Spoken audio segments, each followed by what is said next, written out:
그 시험 보고 다음 주 아니면 아 시험 보고 다음 날? 축제 때 뭐해? 축제 때 축제합니다. 축제 나랑 대화하기 싫으시거든요.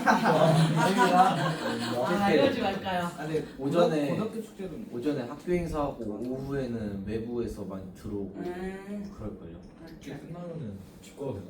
당연하지. 끝나기 전에. 아 그건 안 되지. 근데 그게 반드시 이뻐야 되는 시간이 있을걸? 근데 그 일과 시간까지 이뻐야 되고 밤에는 가도 될걸. 왜 축제인데 놀다 와야지. 애들도 좀 맞아. 그 축제는 여고에서 오잖아. 부르고. 네, 맞아요. 아, 여고는 안 찬조 안 오십니까 찬조? 찬조 저 작년에 드디어 왔어요. 아 올해도 오시겠죠 뭐. 네. 즐기셔야죠. 한조가 아니라 놀러 가야 돼. 오케이. 얘들아 우리 일단은 선생님이 이야기했던 것처럼 시험이 조금 텀이 있어가지고 시험 범위 나왔을까 학교에서? 아직 안 나왔을까? 학교 팬들이 어디 자기 진도 나갈 거다는 이야기 해줬을까? 하이. 얘기해 주셨는데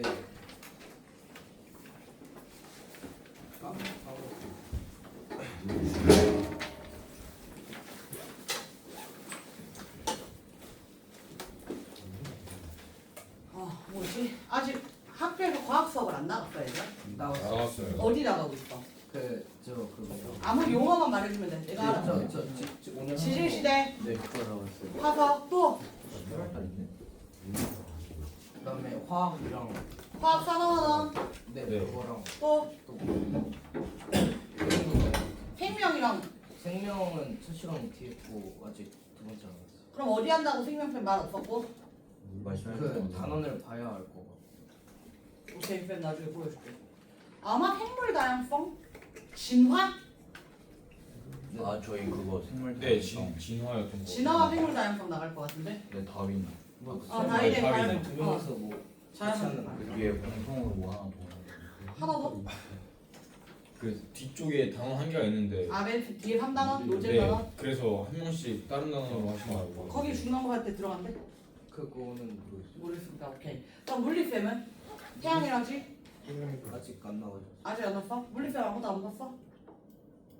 오늘 첫 시간 어디에 있어? OT? 그첫 번째 태양이 태양이라지?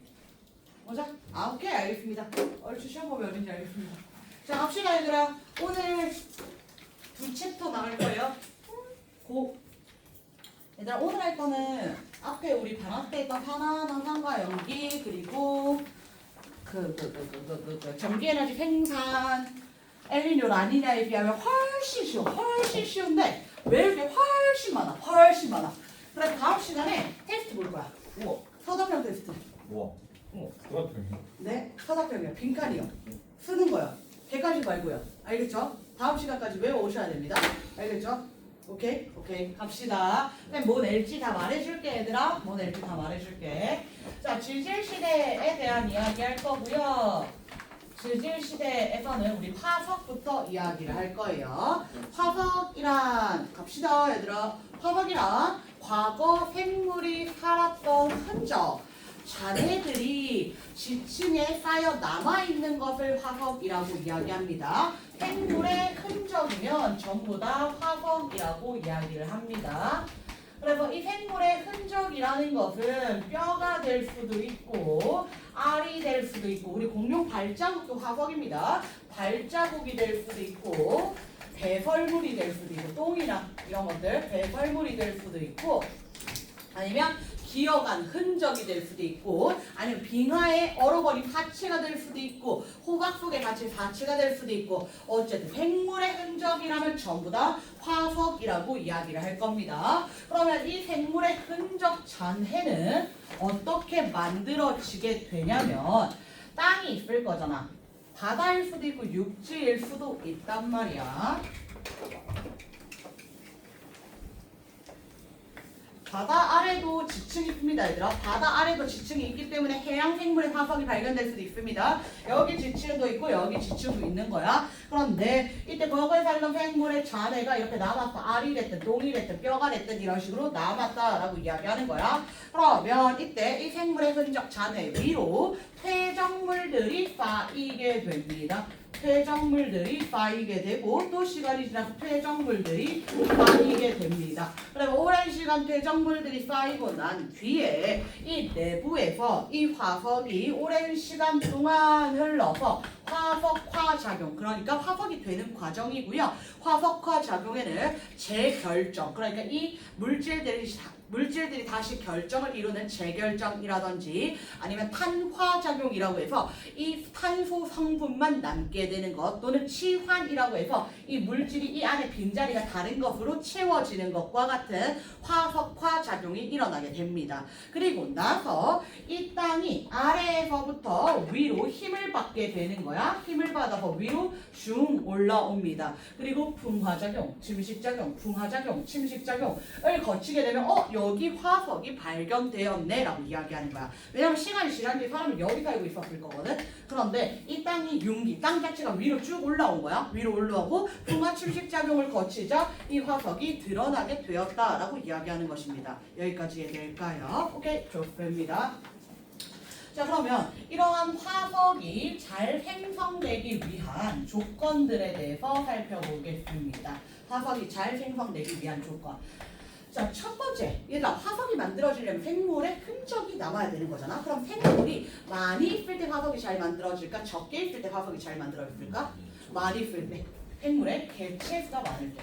개체수가 많으면 생물의 흔적을 많이 남길 거고 화석이 잘 만들어질 거야. 그리고 아무래도 단단한 성분이 화석이 잘 만들어질까? 말랑한 성분이 화석이 잘 만들어질까? 단단한 성분이 화석이 잘 만들어지겠지요. 단단한 부분이 많을 때 뼈라든지 알이라든지와 같이 단단한 부분이 있을 때 화석이 더 잘 만들어지게 됩니다. 그리고 얘들아, 여기 이렇게 생물의 잔해를 남겼어. 근데 생물의 잔해를 남겼다고 해서 반드시 화석이 되는 것은 아니란 말이야. 그냥 생물의 잔해가 남겨졌는데 퇴적물이 쌓이기 전에 풍화 침식 거쳐서 이 생물의 잔해가 없어져 버릴 수도 있잖아. 그럼 없어지지 않게 퇴적물이 빨리 쌓여야 될까? 천천히 쌓여야 될까? 빠르게 쌓여줘야겠지요. 그래서 세 번째, 퇴적물이 빠르게 쌓일 때. 그럼 퇴적물이 빠르게 쌓이는 경우가 산사태와 같은 과정들이 일어났을 때 퇴적물이 빠르게 쌓이게 됩니다. 산사태 일어났을 때 와장창 하고 내려올 거잖아. 산사태 일어나면 퇴적물들이 빠르게 쌓이게 되더라 라고 이야기하는 겁니다. 자, 되겠습니까? 그리고 네 번째는 화석화 작용. 아까 이야기 드렸던 재결정이라든지 탄화라든지 치환과 같은 화석화 작용을 거치면 이때 화석이 만들어지더라 라고 이야기하는 겁니다. 여기까지 될까요? 자, 그래서 우리가 이 화석은 크게 둘로 나누어서 이야기를 할 거예요. 화석을 크게 둘로 나누어서 이야기를 할 건데 오늘 메인은 화석입니다, 얘들아.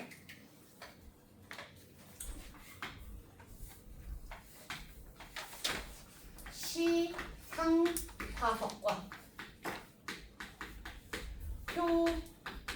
표준화석 둘로 나누어서 이야기할 거야. 자, 여기서 시상화석이라고 하는 건 시상, 그 당시 상황이라고 생각하시면 됩니다. 그 당시 상황을 알려준다라는 이야기가 되겠습니다. 그 당시 상황이라고 하는 것은 우리가 환경이 어떠했는지 알려주겠다는 거야. 추웠는지, 더웠는지, 습했는지, 건조했는지, 비가 많이 왔는지, 적게 왔는지 이야기해 주는 거야. 그 당시 상황이 어땠는지, 지층이 생성될 당시의 환경을 알려주는 것이 시상화석. 그 당시 상황, 환경 알려주는 게 뭐라고요? 시상화석입니다. 그다음 두 번째는 표준화석인데요. 그 시기를 대표하는 것이 표준화석입니다. 그 시기를 대표하고 기준이 되는 것이 표준화석입니다. 시기를 알려줍니다.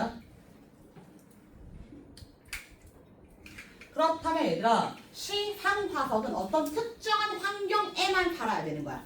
추운 곳이면 추운 곳, 건조한 곳이면 건조한 곳, 더운 곳이면 더운 곳, 또는 덥고 습한 곳이면 덥고 습한 곳에만 살아야 되는 거예요. 그러면 그 생물이 존재하는 분포 면적이 넓다는 거야, 좁다는 거야? 그 환경, 특정 환경에만 살아야 되잖아. 그럼 분포 면적 넓다, 좁다? 좁다. 특정 환경에만 살기 때문에 특정 환경에만 살기 때문에 분포 면적이 좁다라고 이야기하는 거야. 분포 면적이 좁다. 반면에 표준화석은 특정 시기를 알려줘야 된단 말이야. 우리 이제 뒤에서 이야기하겠지만 고생되면 고생대, 중생되면 중생대, 신생되면 신생대 특정 시기를 알려주는 거야. 그러면 이때 고생대에도 살고 중생대에도 살고 신생대에도 사는 생물이라면 우리가 어느 시기를 특정할 수 있습니까? 없습니까? 없다는 거야. 고생대에만 살거나 중생대에만 살거나 신생대에만 살아야 되는 거야. 여기서 말하는 산다라는 의미는 자손을 낳아서 멸종하지 않는다는 의미인 거야. 한 세대가 몇 억 년이 된다 이런 의미가 아니고요. 이 생물의 종이 없어지지 않고 사라지지 않고 그대로 유지되는 것을 이야기를 합니다. 그래서 이때 생존 시기가 표준화석은 특정 시기에만 살아야 되니까 생존 시기가 길다 짧다? 짧다. 금방 멸종되어 버리는 거야. 그럼 다시 얘들아 시상화석은 분포 면적은 좁지만 생존 시기는 어때야 될까요? 길다. 마찬가지로 표준화석은 생존 시기는 짧지만 분포 면적은 어때야 될까? 넓어야 돼요. 그 당시라면 어떤 환경에도 살아야 된다는 거예요. 이해되겠습니까? 오케이 좋습니다. 자 그럼 옆에 표 하나 두 개 그릴 거예요.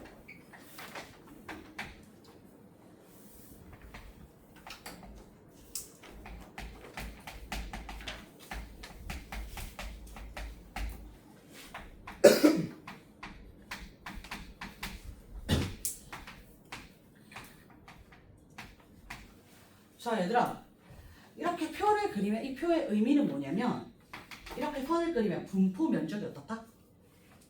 크다. 작다. 여기는 크다. 크다. 다시 분포 면적이 좁다. 분포 면적이 넓다의 의미인 거야. 다시 한 번 더 A랑 B는 생존 시기가 길다. B랑 C랑 D는 생존 시기가 짧다. 자 그럼 A는 분포 면적이 길고 좁고 생존 시기가 길다. 길다. 오케이. 자 그럼 얘들아 다시 가볼게. 시상화석은 A, B, C, D 중에 어디에 해당합니까? 시상화석 A에 해당하죠. 분포 면적은 좁고 생존 시기는 길다. A에 시상화석 들어가야 됩니다. 그럼 다시 얘들아 표준화석은 A, B, C, D 중에 어디에 해당합니까? D에 해당하겠죠. 분포 면적은 넓고 생존 시기는 짧다. 표준화. 이번에 X, Y축 바꿔서 한 번 더 나타내 볼게요. X축의 생존 시기, Y축의 분포 면적.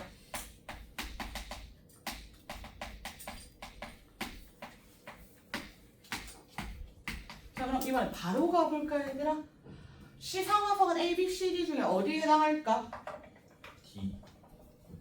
D겠죠. 생존 시기는 길고 분포 면적은 좁은 곳 D가 시상화석 되겠습니다.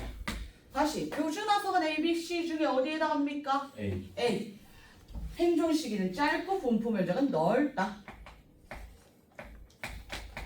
그럼 표준화석은 시상화석은 A, B, C, D 중에 어디에 가장 적합한가? 라고 물어봅니다. 표준화석은 시상화석은 어디에 가장 적합한가? 라고 다시 이야기를 합니다. 물어봅니다.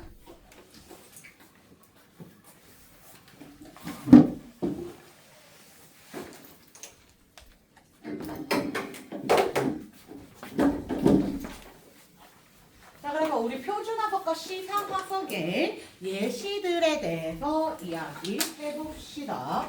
외워야 됩니다 얘들아. 외워야 됩니다. 지금부터 선생님 쓰는 거.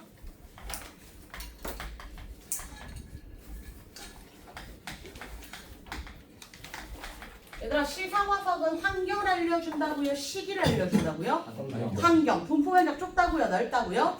좁다. 생존 시기 길다고요? 짧다고요? 길다. 좋습니다. 세 개만 외우겠습니다. 고사리, 산호, 조개. 얘들아 고사리 오늘날에 있어요? 없어요?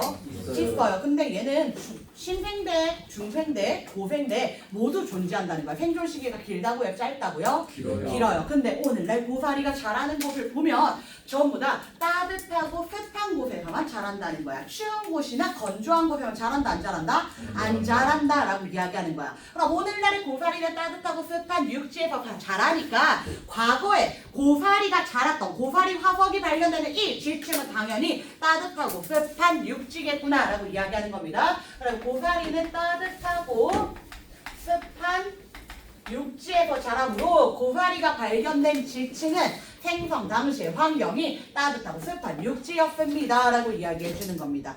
얘 나뭇잎 같은 겁니다. 식물입니다. 자, 그 다음 두 번째 산호. 산호도 오늘날에 있어요? 없어요?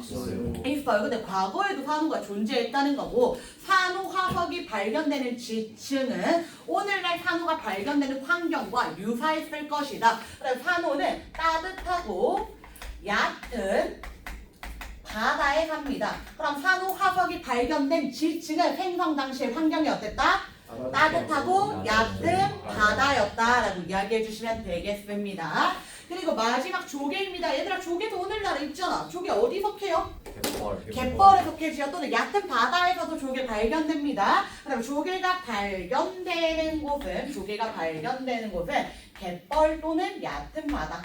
조개 화석이 발견되는 곳도 갯벌 또는 얕은 바다이다 라고 이야기해 주시면 됩니다. 시상화석은 이거 3개만 우선 외워주세요 얘들아. 학교에서 추가적으로 세부적인 이야기 한다면 더 볼 거지만 대부분은 이 3개 안에서 문제 나오니까 이 3개만 외울게요. 자, 그럼 이번에는 표준화석 보겠습니다. 표준화석은 환경을 알려준다고요? 시기를 알려준다고요? 시기를 알려준다 그랬습니다. 그러면 생존 시기는 길어요? 짧아요? 짧아요. 분포 면적은 넓어요? 좁아요? 넓어요. 다시 한 번 더. 표준화석은 분포 면적 넓어요? 좁아요? 넓어요. 생존 시기가 짧아요 라고 이야기해 주시면 됩니다. 자, 그래서 표준화석은 이제 시기별로 나누어서 이야기할 건데 우리 고생대라는 시기가 있고요, 중생대라는 시기가 있고요, 신생대라는 시기가 있어요. 자, 그래서 고생대, 중생대, 신생대 각 시기별로 표준화석 살펴볼 거예요. 시기를 나눠서 외워주셔야 됩니다. 고생대 이전의 시기도 있거든. 성캄브리아 시대라는 시기가 있거든. 근데 성캄브리아 시대는 시기 자체는 되게 길어. 지질시대의 88%를 차지하는데 성캄브리아 시대 화석은 많지는 않아서 우리가 표준화석을 이야기할 때는 고생대, 중생대, 신생대 3가지 이야기할 거예요. 먼저 고생대 갈 건데요. 고생대는 충충어. 충어충이라고 하셔도 되고 어충충이라고 하셔도 되는데 외우셔야 됩니다. 충충어라고 하면 삼엽충, 방추충, 갑주어 이렇게 3가지 외웁니다. 고생대는 삼엽충, 방추충, 갑주어 이렇게 3가지 외워주셔야 돼요. 다시 한 번 더. 고생대 뭐라고 얘들아? 삼엽충, 방추충, 갑주어 이렇게 3가지 외울 거예요. 충충어 외워주셔야 돼요. 그 다음 중생대는 여러분 너무 잘 알지 않아? 중생대 공룡의 시대였다라고 이야기하잖아. 그다음에 중생대는 공룡, 그리고 암모나이트라는 화석이 발견이 됩니다. 달팽이 비슷하게 생겼어요. 꼬불꼬불꼬불하게 생겨서 여기 이런 식으로 무늬가 있는 것이 암모나이트 되겠습니다. 이거 그림 다 외워야 돼 얘들아. 그림 다 외워야 돼. 자, 그 다음 마지막 신생대. 얘들아, 신생대에도 여러분이 아는 거 있는데 우리 심리학 클리닉 어디서 하죠? 메머드. 조만간 열게요. 심리학 클리닉. 그리고 얘들아, 생각난 김에 말할게. 선생님 너네랑 한글날에 미리 약속 잡았다. 내 거다. 한글날에 약속 잡았다. 한글날에 나 찐뽕했다. 알겠지? 한글날 찐뽕했다. 한글날에 나 쓴다. 한글날에 나 먼저. 한글날에 나 저녁에 쓸게. 저녁에 한글날에 나 찐뽕. 알겠지? 오후 이후로 잡으면 안 돼. 오후에 4시 이후로 4시 이후로 5시 이후로 잡으면 안 돼. 내 거. 오케이. 자, 메머드랑 화태석입니다. 시험이 얼마 안 남아서 선생님 수업에도 안 쉬고 싶거든. 화태석. 조개랑 비슷하게 생겼어요. 조개랑 비슷하게. 얘들아 근데 여러분 이렇게 보다 보면 고사리나 산호나 조개는 오늘날에도 살고 있기 때문에 당연히 육상생물인지 해양생물인지 안단 말이야. 고사리는 육상생물입니까? 해양생물입니까? 육상생물이겠지요. 산호는 육상입니까? 해양입니까? 해양입니다. 그 다음 조개는 육상입니까? 해양입니까? 해양입니다 라는 거 알고 있잖아. 근데 이런 삼엽충이라든지 방추충이라든지 갑주어라든지 지금 없잖아. 암모나이트, 화폐석 지금 우리가 발견되지 않는 것들은 이름이 조금 낯설 수 있는데 여러분이 이름 모르는 거는 대부분 해양생물이다 라고 생각하시면 됩니다. 여러분들이 이름 모르는 건 대부분 해양생물이다. 다시 삼엽충, 방추충, 갑주어 다 바다에 산다고 육지에 산다고? 바다 해양생물이다 라고 말씀드렸습니다. 자 그리고 공룡은 얘들 어디 살지? 육지. 알잖아.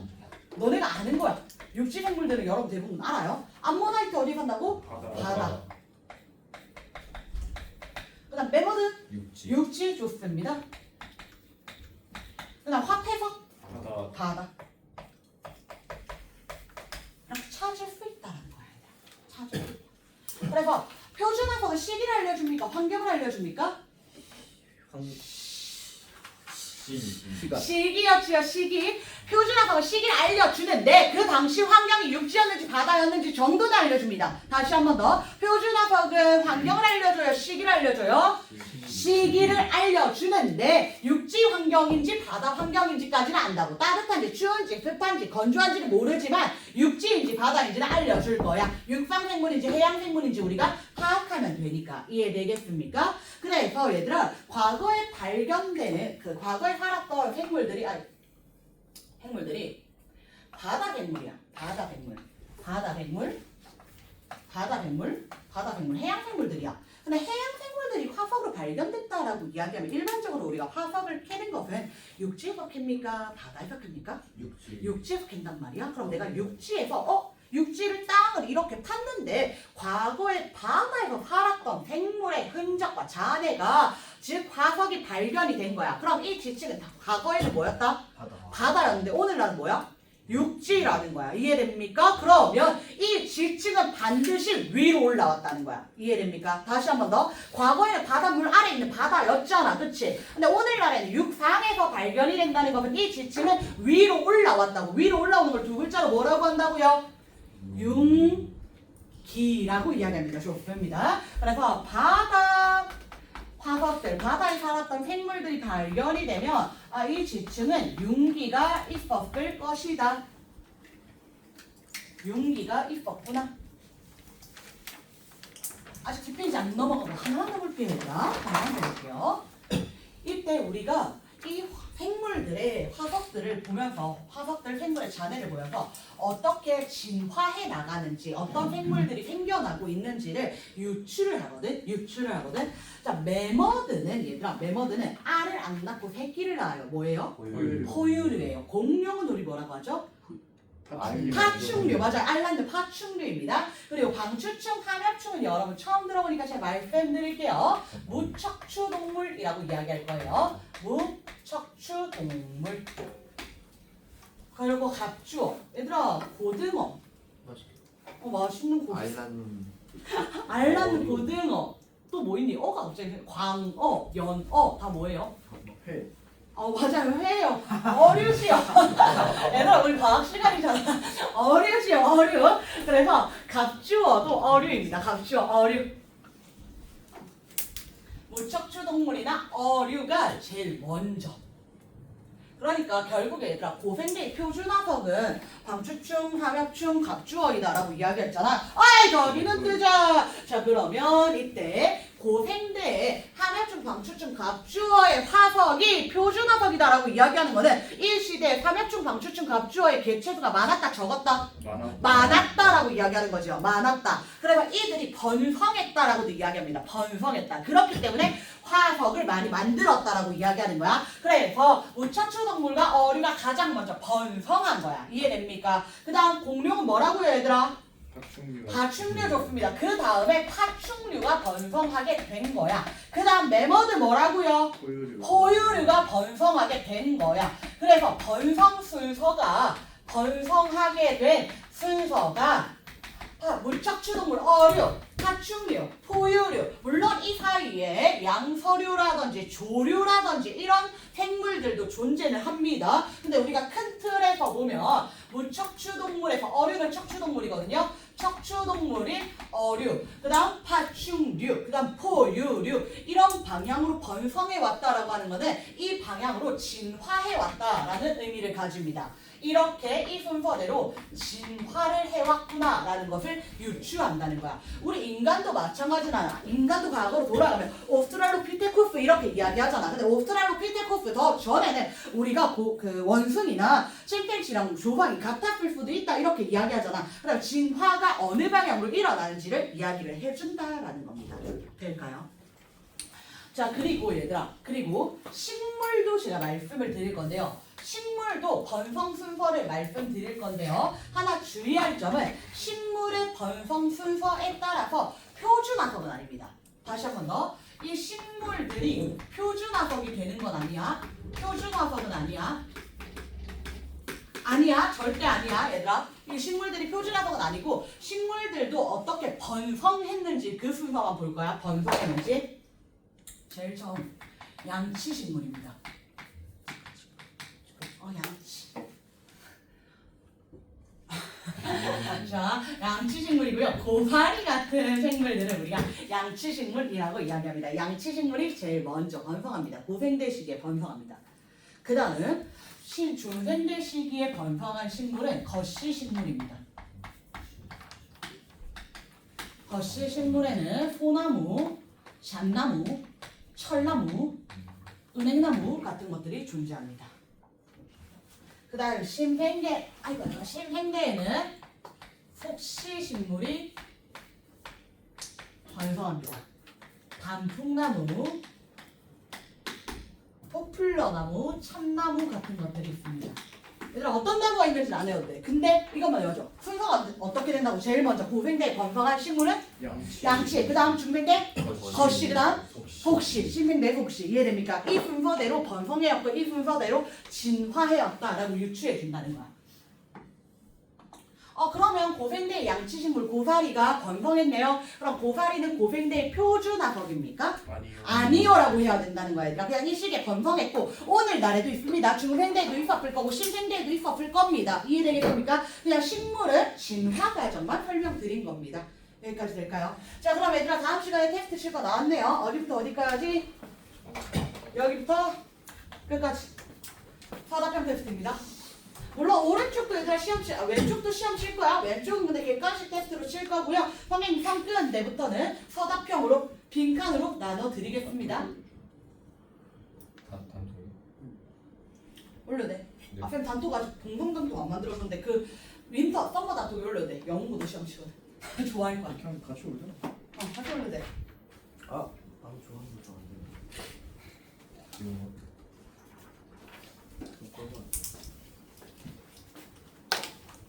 됩니까? 갑시다. 뒷페이지 넘어오셔서 이 페이지. 그래서 우리는 화석을 이용해서 과거로 돌아갈 수는 없잖아. 과거로 돌아갈 수 없으니까 화석을 이용해서 과거를 해석하고 분석하는 과정들을 거칠 거예요. 화석을 보고. 근데 방금 이미 이야기했잖아. 화석을 보면 그 당시 지층이 바다인지 육지인지도 알 수 있고 어떻게 진화했는지도 알 수 있고 환경도 알 수 있고 시기도 알 수 있다라고 말씀드렸습니다. 다시 하나씩 하겠습니다. 자, 첫 번째 지층이 생성될 당시의 환경. 얘들아 환경을 알려주는 거. 환경 동그라미 환경 동그라미. 지층 생성 당시의 환경을 알려주는 것은 시상화석입니까? 표준화석입니까? 시상화석. 당시 상황 시상화석이 알려준다라고 이야기했습니다. 그럼 다시 한 번 더 얘들아. 산호화석이 발견됐습니다. 그럼 그 당시 지층의 환경 어땠을까? 따뜻하고 얕은 바다. 좋습니다. 고사리가 발견됐다. 그럼 그 당시 지층은 어땠다? 따뜻하고 습한 육지였다. 조개가 발견됐다. 갯벌이나 얕은 바다였다. 좋습니다. 자, 근데 밑에 보시면 얘들아 생물의 서식 환경과 다른 곳에서 화석이 발견되는 경우. 그러니까 예를 들면 강원도 영월 산지에서 산호화석. 산인데 무엇이 발견됐다고? 산호화석이 발견됐다. 그렇다는 것은 생물이 퇴적될 때는 그 당시 지층은 무엇이었으나 얕은 바다였습니다. 얕은 바다였으나 이때 시간이 지나고 나서 지각 변동을 받았기 때문에 이때 다른 환경이 된 거야. 산지가 된 거다라고 이야기해 주시면 되겠습니다. 자, 2번 지층이 생성된 시대입니다. 시대 동그라미.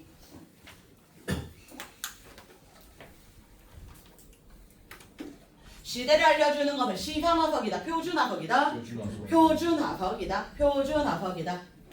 그 다음 과거 생물의 진화 과정 우리 이야기했지요. 나중에 생성된 지층일수록 신생대 지층일수록 중생대 고생대 지층보다는 더 진화된 생명체가 발견이 되더라라는 이야기하는 겁니다. 그 다음 과거 대륙의 이동인데요. 과거 대륙의 이동은 어떤 이야기를 하는 거냐면 우리 백연어의 대륙 이동法혹시 기억납니까? 안 나도 괜찮습니다. 자, 맞아. 자, 이렇게 두 대륙이 떨어져 있어. 두 대륙이 떨어져 있는데 어머 A 지역에서 발견되는 화석이랑 B 지역에서 발견되는 화석이랑 똑같더라라고 이야기하는 거야. 얘네 이렇게 떨어져 있는데 어떻게 같은 생명체가 살고 있었을까? 왜 이렇게 비슷할까? 라고 생각을 하면 과거에는 이 두 대륙이 어떻게 있었을 것이다? 서로 붙어 있었을 것이다. 그러면 이 두 대륙이 원래 붙어 있었는데 떨어지면서 대륙이 분리되었구나 라고 이야기할 수 있다는 거야. 그 다음 과거 육지와 바다 환경 우리 육상생물인지 해양생물인지 보고 찾을 수 있다고 그랬지요. 근데 육상생물 많지 않아요. 공룡, 매머드, 참나무, 고사리, 은행나무 이런 것들 정도 지금 여러분이 다 아십니다. 근데 이름 몰라. 화폐석 해양생물이라고 육상생물이라고 해양생물 완종류 모르잖아. 얘들아 들었는데 완종류 하면 뭐라고? 해양생물 바다입니다. 그 다음 삼엽충 해양, 방추충 해양, 화폐석 해양이라고 이야기해 주시면 되겠습니다. 자, 그 다음 6번째 지층의 융기입니다. 바다에 살았던 생물의 화석이 육지에서 발견된다 하면 당연히 이 지층은 무슨 과정이 일어났다? 융기가 일어났다. 그래서 강원도 태백 산지인데 얘들아 산지인데 삼엽충 화석이 발견된다. 삼엽충 화석은 다시 한 번 더 표준화석입니까? 시상화석입니까? 표준화석. 시기를 알려줍니까? 환경을 알려줍니까? 시기를 알려주는데 하나 더 육지인지 바다인지까지 알려주잖아. 삼엽충은 육지였어? 바다였어? 바다였단 말이야. 그런데 왜 산지에서 발견이 된다? 지층이 융기했다. 한 번 더 히말라야 산맥에서 산호 화석이 암모나이트 화석이 발견됩니다. 자, 암모나이트를 시상화석입니까? 표준화석입니까? 표준화석. 어느 시대? 중생대. 그리고 플러스 육지였다. 바다였다? 바다였다라고 이야기해 주시면 됩니다. 그래서 이때 이 산맥이 융기했구나. 그래서 아래 들이 보시면 A, B, C 세 개의 지층이 있는데 A, B, C 지층 중에 누가 가장 먼저 쌓였을까요?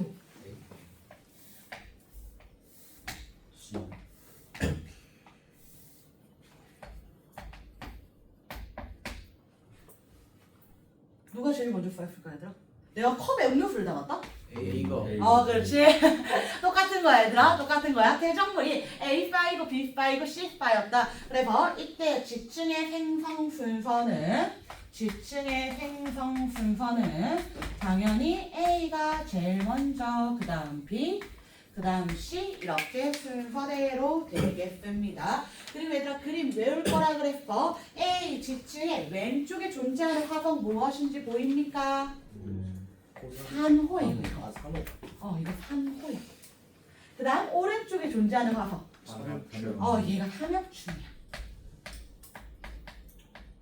그 다음 다시 B지층. 너무 뻔하게 그려놨지 않습니까? 뭡니까? 공룡. C지층. 고사리 굿. 그럼 다시 A지층의 산호는 표준화석입니까? 시상화석입니까? 시상화석. 환경을 알려줍니까? 시기를 알려줍니까? 환경. 다시 한 번 더. 삼엽충은 표준 시상. 표준. 그 다음 공룡은 표준 시상. 표준. 고사리는 시상꽃. 자, 그럼 그럼 얘들아 우리 C 지층은 환경을 할 수 있어? 시기를 할 수 있어? 환경. 환경. B 지층은 시기. 시기. A 지층은 둘 다. 둘 다. 굿, 좋습니다. 자 그럼 산호는 시상화석이니까 무엇을 알려준다고? 환경. 어떤 환경이었다? 따뜻하고 얕은 바다. 굿. 그 다음 삼엽충은 표준화석이니까 무엇을 알려준다? 시기. 시기. 어느 시기다? 고생대. 고생대. 그리고 하나 더 어떤 환경이었다? 바다. 바다 환경이었다까지는 알려줍니다. 자, 그 다음에 비지층은 공룡은 표준화석이니까 무엇을 알려준다? 시기. 시기. 어느 시기? 중생대. 중생대. 그리고 바다다. 육지다. 육지. 육지. 그다음 마지막 고사리 시상화석이니까 시상화석인데 시상화석은 무엇을 알려준다? 환경. 환경 따뜻하고 따뜻하고 습한 육지. 습한 육지. 굿. 자 그럼 얘들아 질문. C 지층은 고생대이다. OX. X 왜? 고생대보다 더 위에 써야기 때문에. 그치. 중생대 이후이다 라고 이야기해줘야 됩니다. 중생대 이후이다. 그래서 이때 우리가 이 순서대로 파이파라는 거 전부 봐주시면 되겠습니다. 지우야.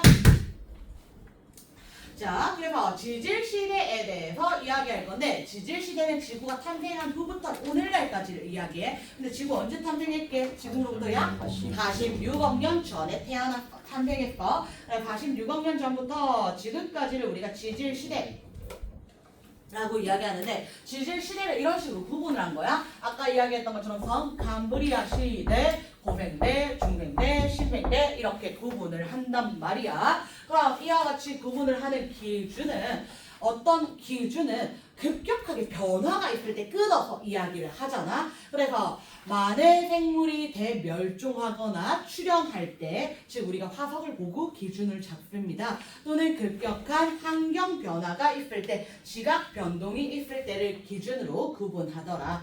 그래서 많은 종류의 생물이 급멸종, 급출현한 시기를 경계로 한다. 결국에 대규모 지각 변동이 일어났다면 그 시기에 생물도 변했을 것이다 라고 이야기해주는 겁니다. 여기까지 될까요?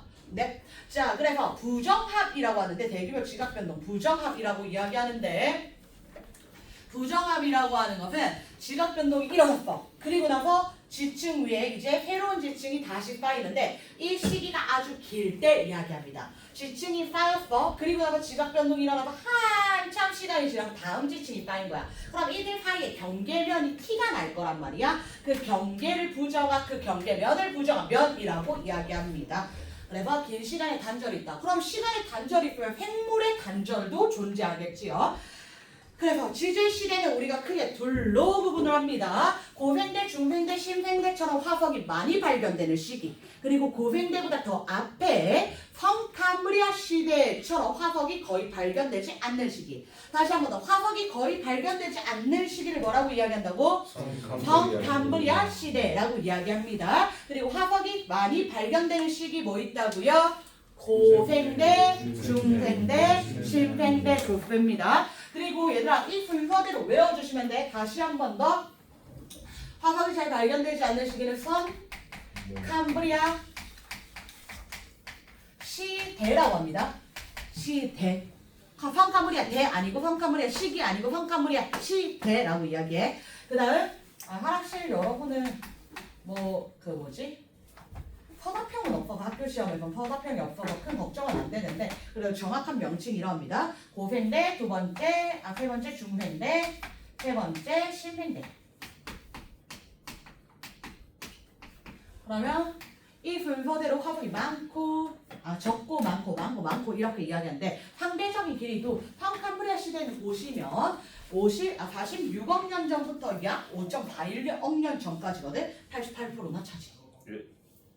그 다음 고생대는 5.41억 년 전부터 1.52억 년 전까지 6.3%, 중생대는 4.1%, 마지막 신생대가 1.4%. 즉 상대적인 길이도 누가 제일 길다? 성캄브리아 시대 그 다음 고생대 그 다음 중생대 그 다음 신생대. 굿. 뒷페이지 넘어갑니다.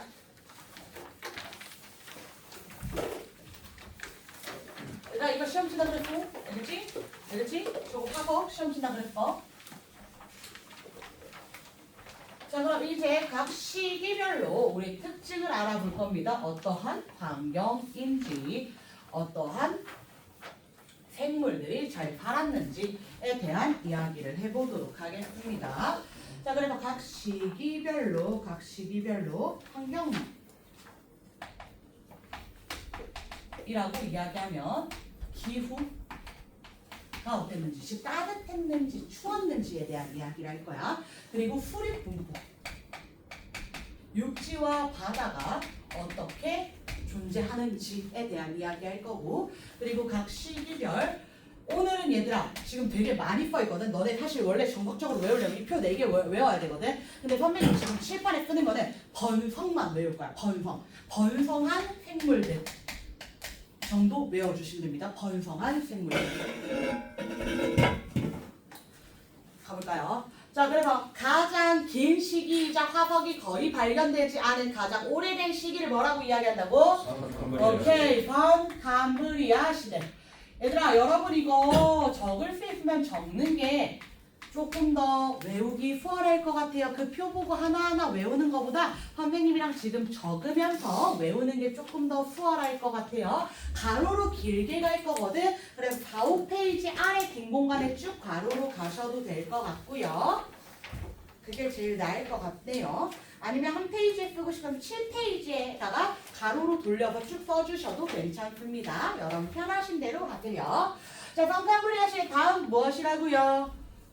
고생대, 그 다음 중생대, 그 다음 신생대. 오케이, 적으면 가볼게요 얘들아.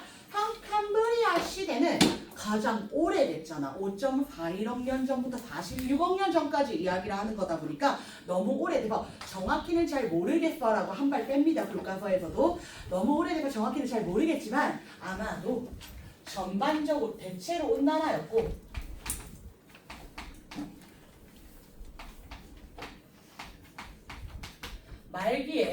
말기라고 하면 끝무렵, 캄브리아 시대가 끝날 때쯤 빙하기가 있었을 것으로 추정한다. 이렇게 이야기합니다. 대체로 온난화였으나 말기에 빙하기가 있었을 것으로 추정한다.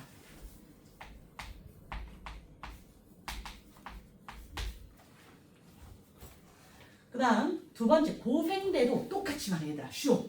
고생대도 다시 뭐라고 한다고? 대체로 온난하고, 그리고 또 말기에 빙하기. 얘들아 이거 집에 가서 하나하나 외우지 마면 선생님이랑 지금 같이 큰 흐름 보면서 지금 절반만 외워가자. 늘 말하는 거지만. 그 다음 고생대 다음 뭐였죠? 그렇죠? 중생대. 중생대에는 전반적으로 온난입니다. 그래서 빙하기가 한 번도 없었다라고 합니다. 전반적으로 온난해서 빙하기가 없습니다.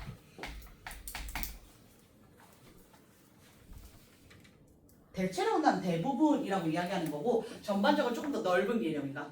거의 다. 그 다음 마지막 신생대 가겠습니다.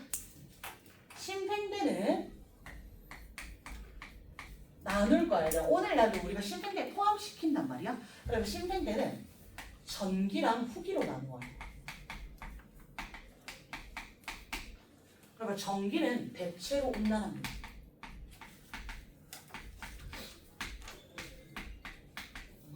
그리고 후기에 빙하기가 있는데 빙하기가 4번 있거든요. 얘들아. 빙하기가 4번 있다는 것은 무슨 말이냐면 빙하기였다 아니었다, 빙하기였다 아니었다, 빙하기였다 아니었다 이 과정을 반복한다는 거란 말이야. 그럼 빙하기와 빙하기 사이를 뭐라고 하냐면 간빙기라고 해. 그럼 빙하기가 4번 있으면 간빙기는 몇 번 있을까? 3번. 오케이, 좋습니다. 빙하기 몇 번 있다고요? 4번. 따라 간빙기 몇 번 있다고요? 3번. 오케이.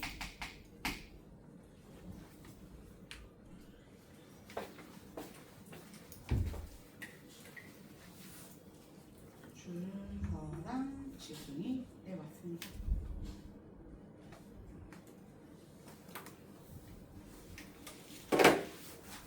되겠습니까? 얘들아 어렵지 않아요? 다시 가보자. 우리 항상 순서대로 캄브리아 시대 고생대, 중생대, 신생대 가는 거야. 기후 갑니다. 캄브리아 시대의 기후는 대체로 온난 말기에 빙하기. 다시 고생대 대체로 온난 말기에 빙하기. 그 다음 중생대는 전반적으로 온난. 그 다음 신생대는 정기, 후기는 누구 가야 됩니다. 정기에는 대체로 온난하고 후기에는 빙하기 몇 번? 네. 4번, 간빙이 몇 번? 100번. 안 어렵죠 얘들아. 안 어렵죠. 금방 외울 수 있어요. 그 다음 수륙 분포입니다. 지각 변동에 대한 이야기를 할 건데 성캄브리아 시대는 지구가 만들어지고 가장 최근을 이야기하는 거잖아. 그럼 지구가 만들어지고 난 후에 지구가 꽝꽝꽝꽝 불이 치고 있었을 거란 말이야. 아주 불안정했을 거란 말이야. 그럼 지각 변동이 많이 일어났을까? 적게 일어났을까? 많이 일어나요. 많이 일어나.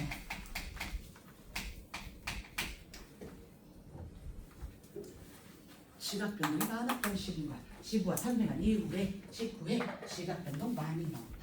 자, 그리고 학교 선생님들이 시험 문제 내기 좋아하는 내용입니다. 고생대는 말기에 판게아가 형성되었습니다.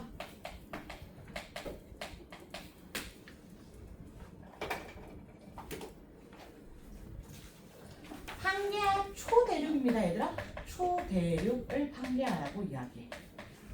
판게아가 형성되었다는 것은 모든 대륙들이 어떻게 됐다? 통합되었다. 통합되었다. 하나로 합쳐졌다라는 것을 의미하지요. 그러면 다시 얘들아, 판게아가 형성되었다라는 것은 모든 대륙들이 하나로 합쳐지게 되었다라고 이야기하는 것은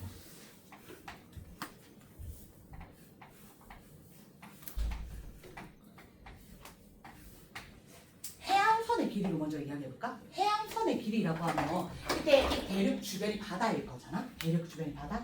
그럼 판게아일 때는 이만큼 이 판게아 그 해안선인 거지요.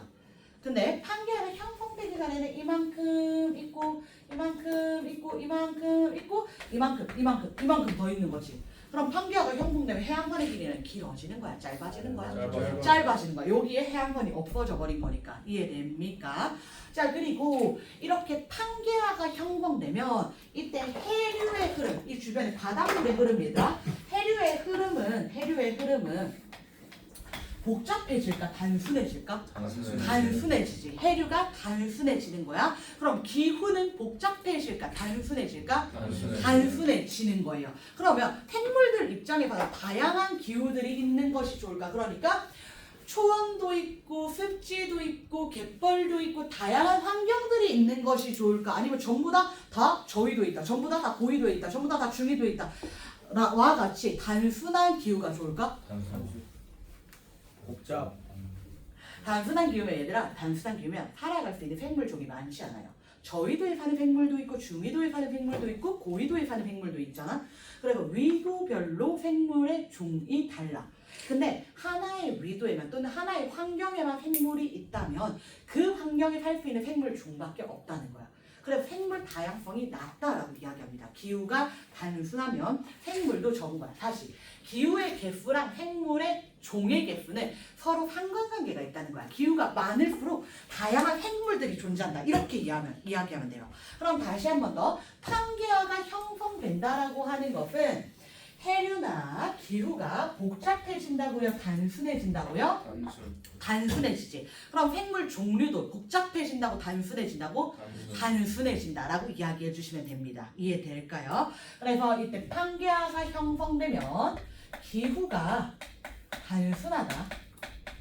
그리고 생물의 종류가 적다라고 생각하시면 됩니다. 생물의 종류가 적어진다.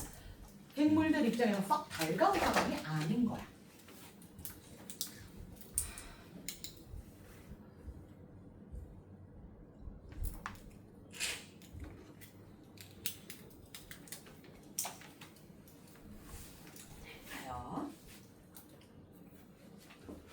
자, 그럼 다시 가겠습니다. 중생대. 자, 고생대 끝날 때쯤에 판게아가 형성됐어. 그럼 중생대 시작할 쯤에 다시 어떤 일이 일어날까? 벌어져요. 그쵸. 판게아가 다시 분리되게 됩니다. 중생대에서 다시 판게아가 분리되게 됩니다.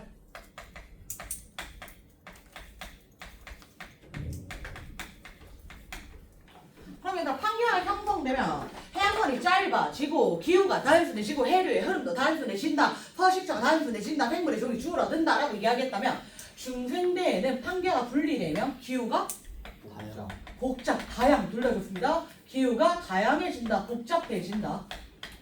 그럼 생물이 더 많아진다. 그런데 얘들아 이때 생물이 많아지기 전에 판계아가 분리된다는 건 결국에 땅들이 움직이는 거지요. 지각 변동은 많다졌다? 많다. 그리고 지각 변동이 많이 일어나서 초기에는 대멸종만 있습니다. 지각 변동이 일어나기 때문에 판계아 분리로 인해서 지각 변동이 많이 일어나고 이때 생물들을 죽게 됩니다. 근데 지각 변동이 일어나고 났더니 어머 기후가 이렇게 복잡하고 다양하네. 다양한 생물들이 살아갈 수 있겠네. 이해될까요? 오케이 좋습니다. 자, 그 다음 마지막 신생대입니다. 신생대는 판계아에 대한 이야기를 하지 않고요. 이제 인도양과 대서양이 넓어진다. 인도양과 대서양 바다가 넓어진다. 인도양, 대서양 넓어진다.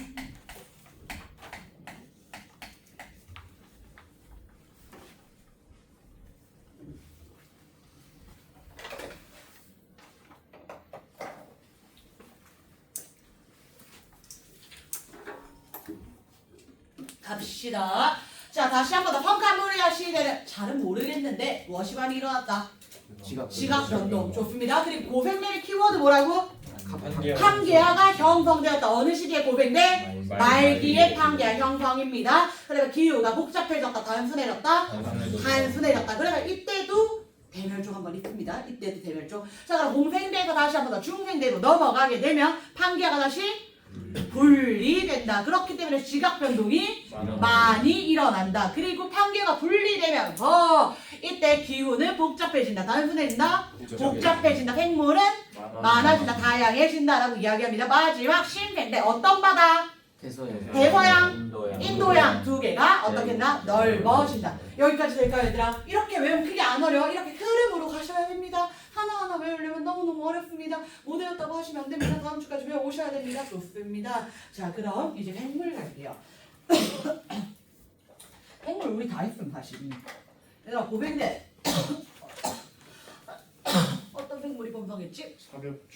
삼엽충, 반추충, 갑주어. 자, 화면충과 방추충과 같은 동물들을 뭐라고 한다고? 해양생물 중에서도 무척추 동물이었고 갑주어 어류였잖아. 그래서 이때 무척추 동물과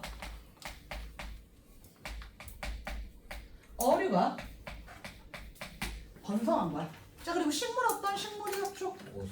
고사리와 같은 양치 식물군. 다시 한번 중생대 넘어갑니다. 중생대에는 어떤 동물들이 번성하였다? 파충류, 공룡과 같은 파충류 좋습니다. 그리고 또 모나이트. 그리고 식물은요. 맞아. 거시식물. 소나무, 잣나무와 같은 거시식물. 소나무, 잣나무와 같은 거시식물. 철나무와 같은 거시식물. 마지막 신생대는 어떤 동물이 번성하였다? 포유류. 그리고 해양에는 조개랑 비슷하게 생긴 밥해서. 그리고 식물은 속시식물. 오케이 굿.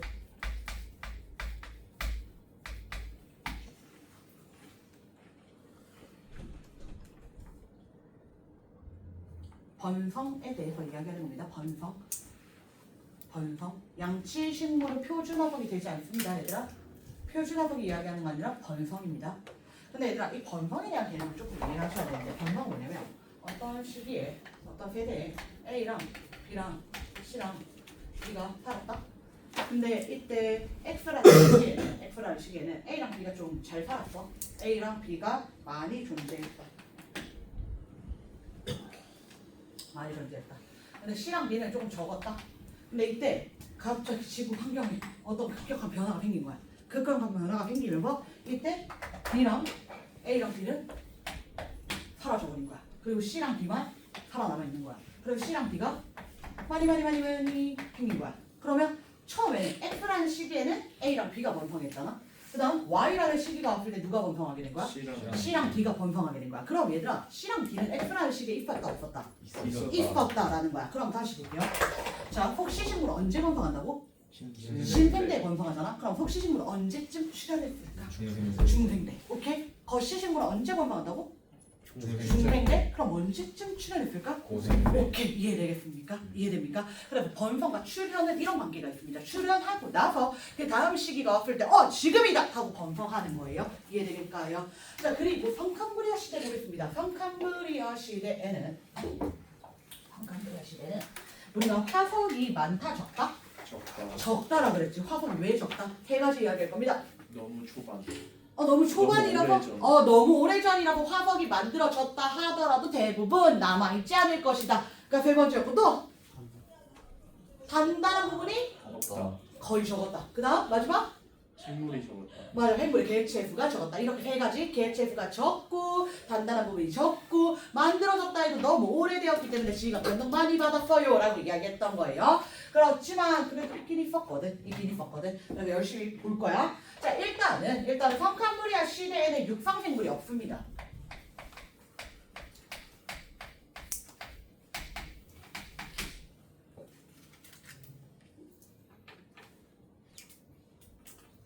자, 육상생물이 없는데 왜 없었을까? 아직 산소 오존층이 오존층이 형성이 안 돼서. 맞아, 다 좋습니다. 산소 농도가 낮아서 오존층이 없어서 자외선이 도달했기 때문에 전부 다 어디에 숨어 들어갔지? 바다. 바다에 숨어 들어갔던 거야. 이 당시에는 아직 오존층이 형성되지 않았기 때문에 육지에 자외선이 도달해 버렸어. 그래서 바다로 숨어가야 돼. 그럼 해양 생물들에 대해서만 이야기할 거야. 최초의 생명체는 바다에서 탄생했고요. 그리고 나서 최초의 광합성하는 생명체도 바다에서 탄생합니다. 그러면 최초의 광합성하는 생명체가 누군지 아실까요? 남대. 맞아요. 남생입니다. 그래서 이 최초의 광합성을 통해서 산소 농도는 점점 어떻게 됐을까? 올라가. 증가하게 됩니다. 그래서 바닷속의 산소 농도가 먼저 증가하고요. 그리고 바다에 충분히 다 녹이고 난 후 대기의 산소 농도가 증가하게 되는 겁니다. 그래서 이 남세균이 차곡차곡 쌓여졌단 말이야. 남세균 자체들이 쌓여지면서 만들어진 화석이 이름을 좀 봅니다. 로마톨라이트. 남세균이 쌓여서 만들어진 화석이 스트로마톨라이트 되겠습니다. 남세균이 쌓여서 만들어진 화석이 스트로마톨라이트.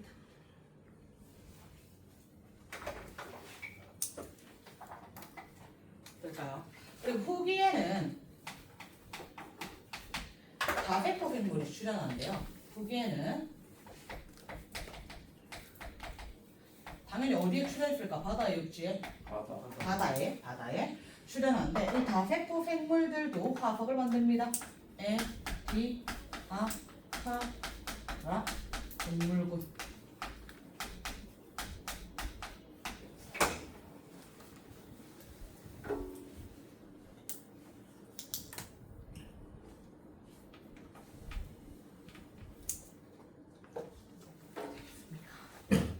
자, 그래서 여기가 하나만 더 볼게요, 얘들아. 자, 최초의 광합성을 하는 생명체가 이제 성캄브리아 시대부터 광합성을 하는 생명체들이 태어나서 성캄브리아 시대에 바닷속에 산소 농도가 높아졌을 거잖아. 대기 중에 산소 농도도 높아지고 바다 중에 산소 농도도 높아져서 이제 고생대에 오면 육상생물 출현한다라고 이야기하는 거야. 그리고 이때 바닷속의 산소 농도가 증가하였기 때문에 고생대쯤 되면 바다에 산소가 풍부해 산소 호흡하는 생명체들이 대거 출현합니다. 그래서 해양 생물의 수가 급격히 많아집니다. 해양 생물의 수가 급격히 많아지게 됩니다. 왜? 왜라고 얘들아? 바다의 산소. 바다의 그렇지, 바다의 산소 농도가 높아졌기 때문에.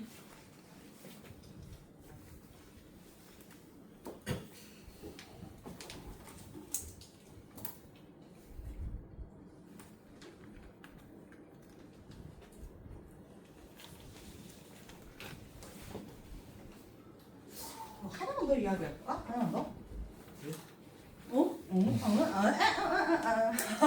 자, 그러면 얘들아, 우리 중생대에는 어떤 동물들이 번성하였다라고 이야기했지? 거시류와 파충류, 아모나이트, 거시식물, 그치? 파충류, 공룡 번성하였잖아?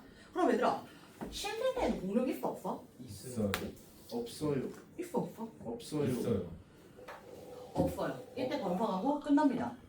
이때 중생대와 신생대의 경계에서 급격한 환경 변화가 일어났고 이 공룡들은 중생대가 끝나면서 그들의 시대도 끝나버립니다. 공룡이 이때 멸망한다는 거야. 멸종한다는 거야. 이해됩니까? 그럼 다시 얘들아.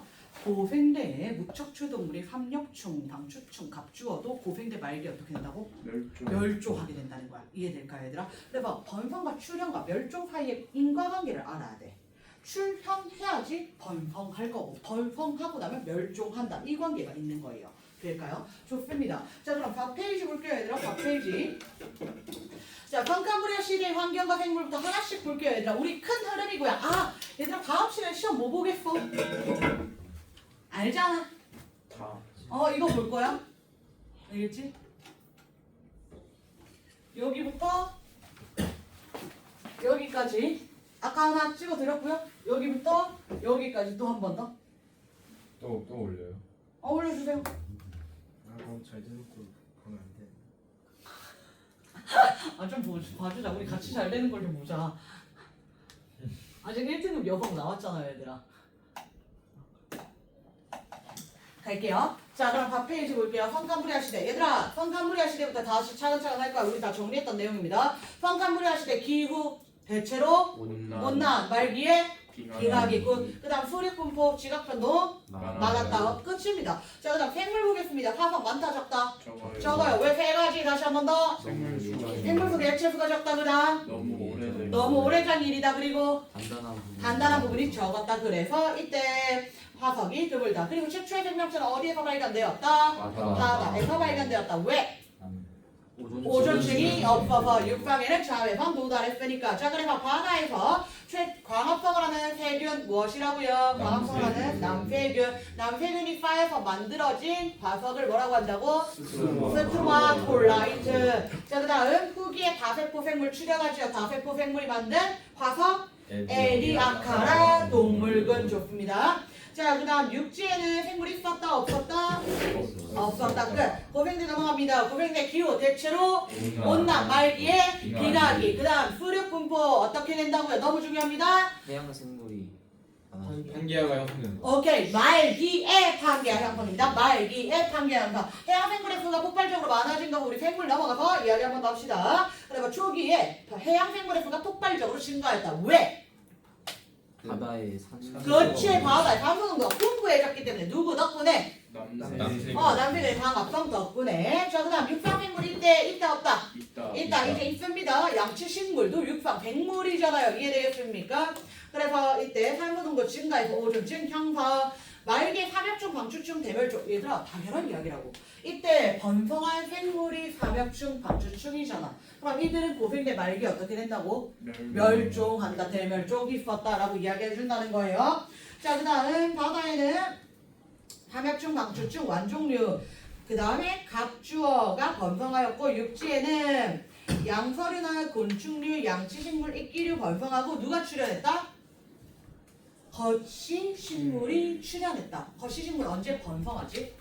중생대 언제 출현했다? 고생대군. 좋습니다. 그래서 얘들아 이 양치식물이 고생대에 번성했던 양치식물이 대량으로 땅에 묻혔단 말이야. 그래서 동식물의 사체가 땅에 묻혀서 화석 연료를 만든다 그랬지요. 식물의 사체가 땅에 묻혀서 연료를 만들면 석탄을 만든단 말이야. 근데 고생대에는 양치식물이 대거 묻혀서 석탄을 엄청 많은 양 만들었고 오늘날까지 화석 연료로 사용하고 있습니다. 자 중생대 넘어갑니다. 중생대 기후 대체 전반적으로 온난 비가기는 없어요. 그리고 수륙 분포 중요합니다. 다시 한 번 더. 고생대 말기에 판기가 형성됐으니까 중생대에는 판기가 분리된다. 판기가 분리되면 당연히 지각 변동 많아요 적어요? 많아요라고 이야기할 거야. 그리고 판기가 분리되면 이때 기후는 복잡해져요? 단순해져요? 복잡해져요. 그래서 얘들아 판기가 분리되는 그 순간을 따지면 지각 변동이 많으니까 대멸종이 일어나는데 이때 판기가 분리가 끝나고 나면 기후가 복잡해지니까 생물이 많아진다라는 거야. 두 가지 같이 이야기해 줘야 되는 거야. 이때 지각 변동으로 인해서 대멸종이 일어날 수 있는데 다시 기후가 복잡해지니까 생물 수가 또 많아진다는 거예요. 자 그리고 이때 생물은 보시면 서식지가 형성되면 다양한 서식지로 형성되면서 다시 생물 번성 말기에 당연히 얘들아 말기에 중생대 말기에는 누가 멸종해야 된다고? 공룡과 암모나이트 멸종하더라라고 이야기하는 겁니다. 육지에는 파충류나 거시식물이 번성하고 무엇이 출현하였다? 포유류. 소유류 좋습니다. 또 속시시네. 복시식물 출현하였다. 그리고 그 파충류랑 포유류 중간 정도 단계에 있는 게 조류라고 생각하시면 됩니다. 진화의 관점에서 중간 정도에 있는 게 조류입니다. 자, 그 다음 신생대 환경 기후 어땠다? 전기에는 대체로 온다. 대체로 온난 후기에는 빙하기 몇 번? 세 번. 네 번. 간빙이 몇 번? 세 번. 세 번 있었다라고 이야기했습니다. 자, 수륙분포 어떤 바다가? 인도양, 대서양. 이 점점 넓어졌다. 그리고 이때 빙하기에서는 해수면 낮아지겠지. 지구온난화 일어나면 해수면 높아지듯이 빙하기에서는 해수면 낮아집니다. 그래서 육지 면적 넓어집니다. 넓은 초원 생깁니다. 그 생물들도 이 넓은 초원에 살게 되었다. 바다에 무엇이 번성하고? 해서. 그 다음 육지에는 포유류. 그리고 무슨 식물? 복시식물 번성하였다. 그리고 후기에 인류의 조상이 출현하였다. 자, 밑에 그 아래 그림 보시면요, 얘들아. 지질시대 별 평균 기온 나와 있는데 현재 평균 지구 온도보다 낮을 때가 우리 빙하기라고 봅니다. 많이 떨어졌을 때가 빙하기이다라고 이야기해 주는 겁니다. 그리고 중생대 보시면 대체적으로 전반적으로 온난했다라는 거 알 수 있고요. 고생대 말기나 신생대 후기에는 평카무리아 시대 말기, 고생대 말기, 그 다음에 신생대 후기에는 빙하기가 있는 것 확인할 수 있습니다. 마지막 6페이지만 하고 끝냅시다. 자, 지질시대 동안 대멸종은 총 5번 있습니다. 5번. 대멸종이라고 하는 것은 종들이 사라지는 거야, 얘들아. 종들이. 많은 종들이 아예 씨가 말라버리는 것이 대멸종 되겠습니다. 그럼 대멸종이 일어나는 이유는 당연히 급격한 환경 변화입니다. 이 급격한 환경 변화에 몇몇 종들은 아예 적응하지 못하고 없어져 버릴 거잖아. 근데 이 과정이 크게 일어나면 대멸종이라고 합니다. 대멸종 몇 번 일어난다고요? 5번 일어납니다. 대멸종의 원인은 환경의 급격한 변화, 수륙분포 변화, 해수면의 변화, 소해강 충돌, 대규모 화산 폭발, 지각 변동, 기후 변화, 해양, 대기와 해양의 산소량 급감 등등 있는데 아래 3가지 보겠습니다. 첫 번째 판기와 형성. 판기와 형성되면 해류, 단순 목자, 단순 기후대, 단순 목자, 단순. 소행성 충돌하면 소행성이 꽝 하면서 얘들아 이때 지구에서 먼지가 펑 하고 날 거란 말이야. 지가 펑 하고 날 거란 말이야. 그럼 그 재난 먼지가 하늘에 떠다니면 태양빛 들어와 못 들어와? 못 들어와. 지구의 기온 어떻게 돼? 낮아져. 화산 폭발이 일어나도 재 펑 하고 나가잖아. 그럼 그 재가 태양빛 막아. 그럼 지구 기온 어떻게 된다? 내려가요. 근데 화산 폭발이 일어날 때는 화산 가스도 분출되잖아. 이산화탄소 같은 화산 가스는 온실기체입니다. 온실기체는 지구 온도 어떻게 해준다? 높여준다. 이해되겠습니까? 좋습니다. 자, 그래서 지질시대에서 생물의 대멸종 5번 볼 건데 얘들아 3번은 고생대, 2번은 중생대에서 일어납니다. 자, 첫 번째 대멸 1, 2, 3 대멸종은 고생대, 4, 5 대멸종은 중생대. 그런데 얘들아 1, 2를 잘 안 볼 거야. 우리 3, 4, 5는 지금 이제 대답을 할 수 있어. 3, 4, 5는. 자, 3번은 보면 고생대 말기의 대멸종이거든. 고생대 마지막에 고생대 마지막 대멸종 왜 일어났을까? 그렇죠. 고생대 마지막에 판기화가 형성되면서 이때 대멸종이 일어난 거야. 그리고 다시 4번째 대멸종은 중생대 초반에 일어났거든. 중생대 초기에 왜 일어났을까? 그렇지. 판기화가 분리되면서 일어난 거야. 그리고 5번째 대멸종은 중생대 말기에 일어났는데 중생대 말기의 대멸종은 왜 일어나게 되냐면 중생대에 어떤 동물들이 번성하였다고요? 공룡들이 번성하였잖아.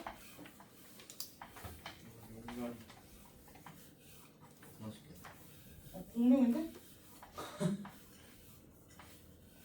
자, 공룡들이 이렇게 살고 있었단 말이야. 공룡들이 살고 있었어. 그래서 어느 날 엄마 공룡이랑 둘리. 운이 없다. 운이 없어. 야, 나 그거 잘 몰랐는데 둘리가 엄마 왜 이런 줄 알아? 그 희동이 새끼 때문이다?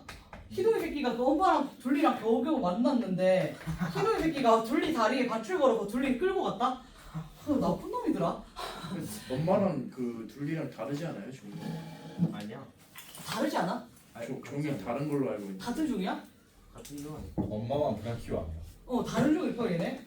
어쨌든 과학 문과인가 봐. 자, 볼게요. 엄마 공룡이랑 애기 공룡이랑 이렇게 중생들 시대에 행복하게 살다가 중생들이 끝날 때쯤이었거든. 행복하게 살다가 밤에 산책을 나갔어. 산책을 나갔는데 저기서 하늘에서 별똥별. 맞아. 별똥별이 떨어지는 거야. 그래서 이제 아들 공룡이 엄마 저게 뭐예요? 이렇게 하니까 엄마가 아들아 저거 별똥별이란다. 별똥별의 소원을 빌면 소원을 이루어주지 이렇게 이야기한 거야. 그러니까 아들이 나는 소원이 너무 많은데 어떡하지? 하다가 나는 그러면 소원을 별똥별 100개 떨어뜨려주세요 라고 소원을 빌어야겠다 라고 이야기해서 별똥별이 그 다음날 밤에 나가니까 100개가 막 떨어지는 거야. 그리고 여기저기서 뻥뻥 터지는 거야. 얘들아 근데 엄마랑 아들이랑 둘 다 문과였던 거지. 결국에 별똥별이라고 하는 것은 무엇입니까? 운석입니다. 운석이 대기 중에 공기와의 마찰로 인해서 열과 빛을 내는 것이란 말이야. 그래서 이때 이 열과 빛으로 인해서 빛을 내는 것인데 운석 충돌이 너무나도 크게 일어났기 때문에 중생대 말기에는 멸종하였다. 대멸종이 일어났을 것이다 라고 이야기를 합니다. 끝. 자 그래서 중생대 말기에는 왜 대멸종이 일어났다고요? 운석 충돌입니다. 운석 충돌입니다. 공룡이 소원비라고 그렇습니다. 자 그래서 이렇게 지구 환경이 급하게 변할 때 급격하게 변하면서 아까 이야기했던 것처럼 AB는 죽고 CD는 살아남을 수 있잖아. CD가 죽고 EF가 살아남을 수 있잖아. 그리고 또 이들은 그 환경에 맞게끔 계속 진화할 거란 말이야. 이렇게 진화를 하면 얘들아 너네 포켓몬스터 아니? 포켓몬스터? 예. 피카츄가 뭘로 진화하더라? 라이츄. 라이츄로 진화할 수도 있잖아. 그럼 피카츄도 있는 거고 라이츄도 있는 거고 또 진화할 수도 있고 또 진화할 수도 있잖아. 그럼 이렇게 진화를 하게 되면 생물의 종 다양성은 높아집니까? 낮아집니까? 높아진다. 환경이 변할 때 이렇게 계속 진화를 하게 되고 이 진화 과정을 계속 반복하게 되면 생물의 종 다양성은 결국 높아진다. 낮아진다? 높아진다. 얘들아 대멸종이라고 하면 일순간적으로 종이 뚝뚝뚝 떨어지게 됩니다. 그렇지만 결론적으로는 다시 종 다양성이 증가하고 있다. 생물 다양성이 증가하고 있다라고 기억해 주시면 되겠습니다. 잠깐 끊었다가 가겠습니다. 야. 주영아 지난주에 처음 주영아 너 누구